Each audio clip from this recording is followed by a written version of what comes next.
Jurnalis Cilik.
Saya dipanggil Monika gitu ya.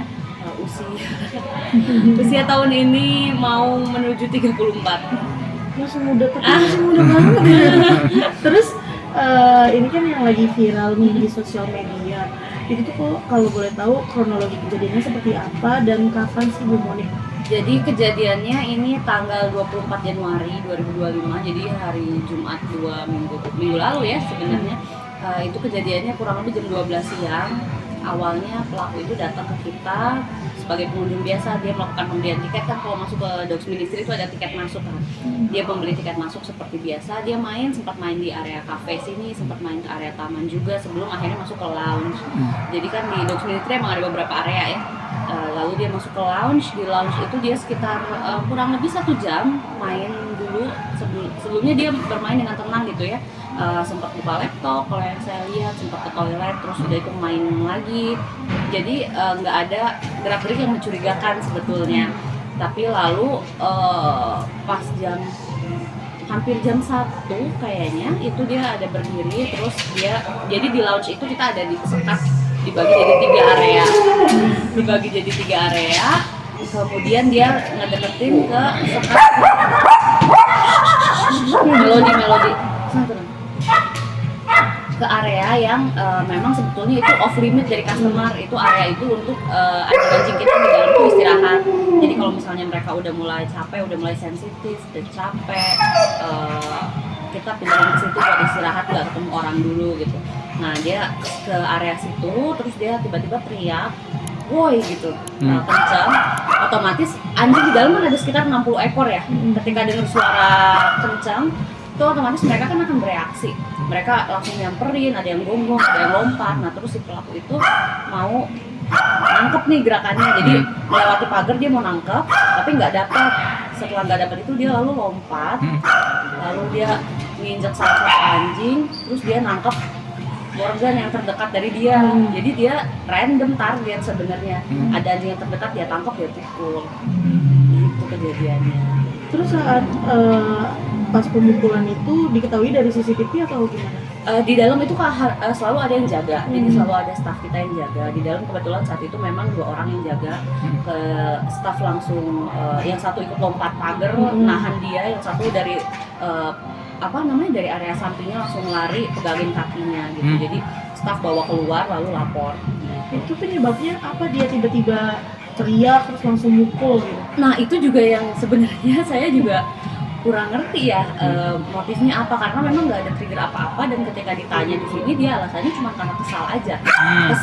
Kesalnya sama siapa, kesalnya karena apa, kita juga tanda tanya ya gitu.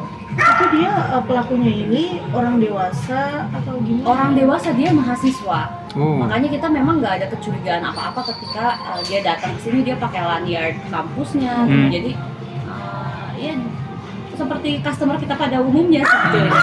Kalau boleh tahu inisialnya berapa? Siapa dan usianya berapa? Inisialnya JNY ya. Usianya saya agak lupa, kurang lebih 19 tahun. Mahasiswa ya? Iya, mahasiswa. Tapi sebelumnya JNY ini udah pernah datang sini atau baru pertama kali? Sebelumnya dia pernah main ke sini, ini ketiga kali apa ya? Iya, jadi memang beberapa kali saya lumayan familiar sama mukanya gitu. Gitu. Dan terakhir dia kesini sepertinya aman, gak ada kejadian apa-apa. Usai kejadian nih, dia langsung diamankan, dibawa ke polsek atau gimana? Jadi selesai kejadian itu kita di sini dulu, di area sini kita tanya dia dulu kenapa dia melakukan itu, apa yang dia lakukan, kenapa melodi dan lain-lain.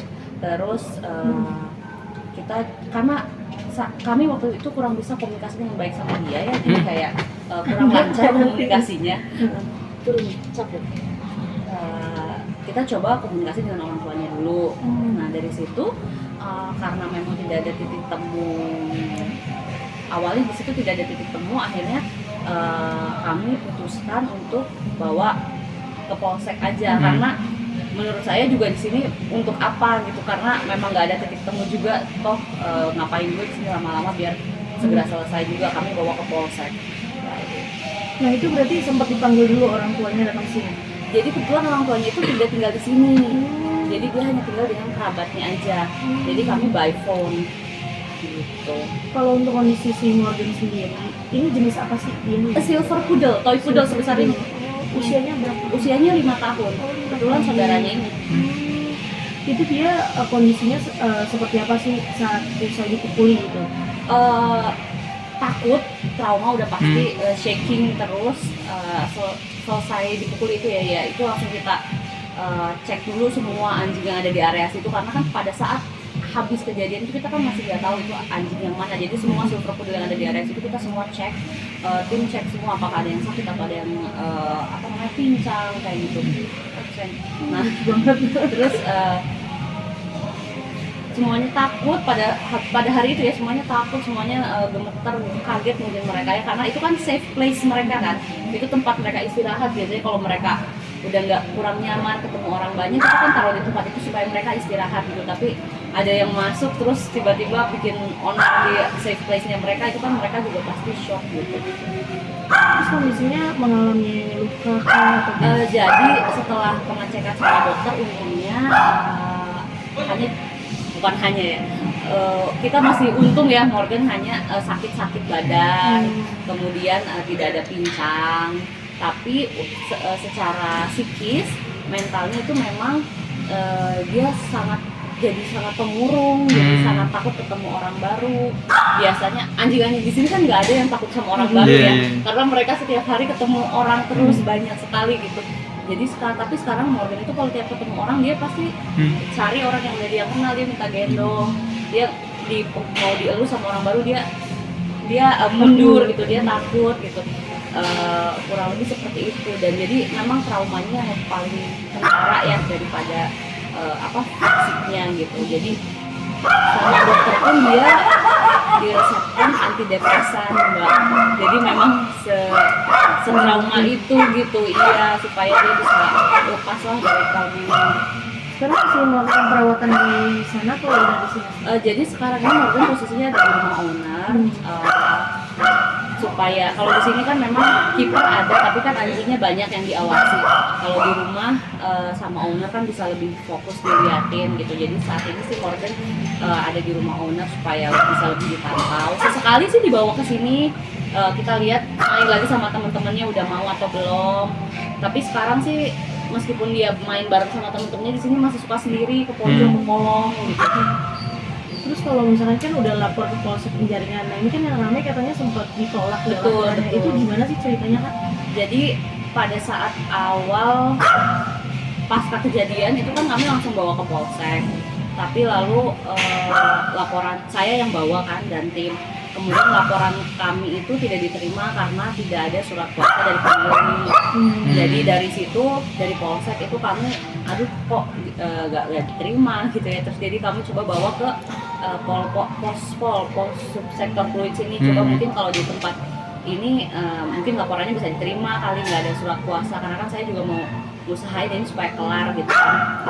Di situ juga ternyata tidak diterima juga, disarankan mediasi. Nah, sementara pada saat di situ saya dikabarin bahwa di sini sudah ada kerabatnya, gitu. Jadi kami bawa pulang lagi ke sini untuk lanjut mediasi dengan kerabat dan keluarga.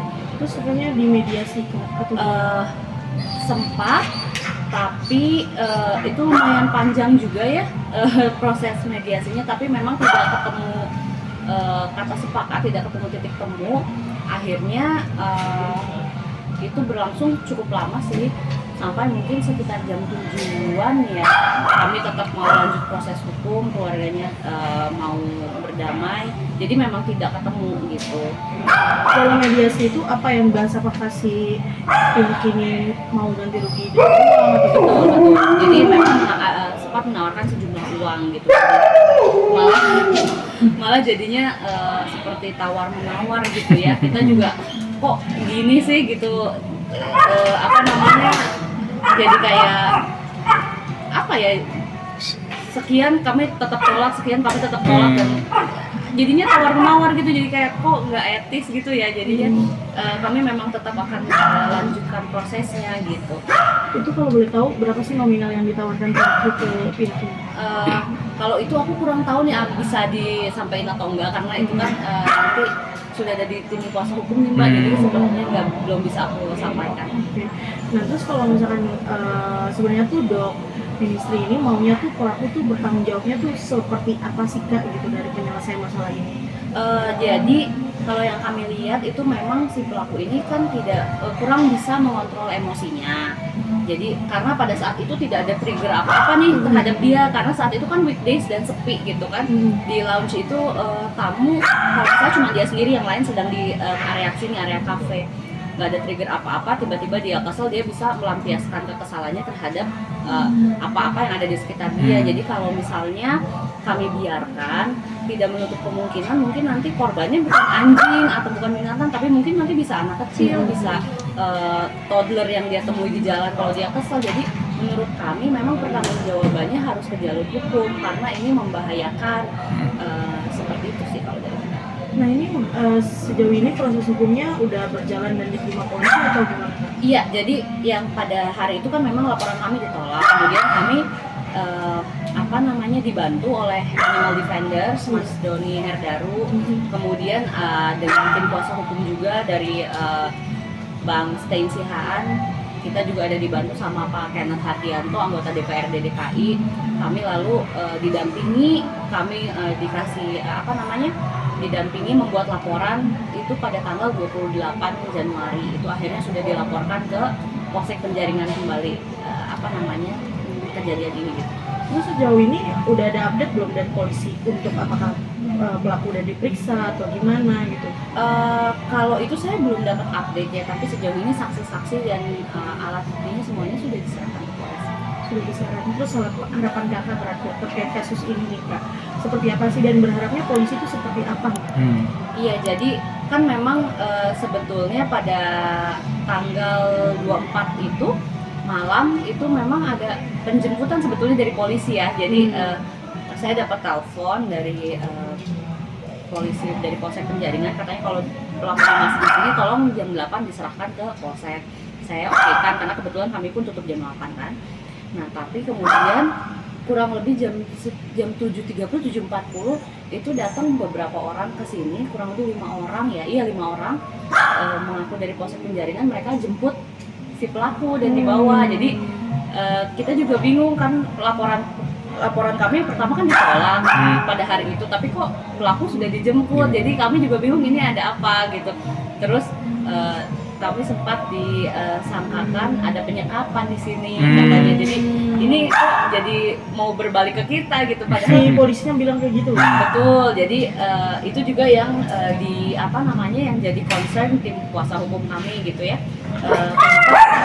Kenapa kasusnya seolah-olah dibelokkan dari kekerasan perempuan menjadi ada penyekapan segala gitu.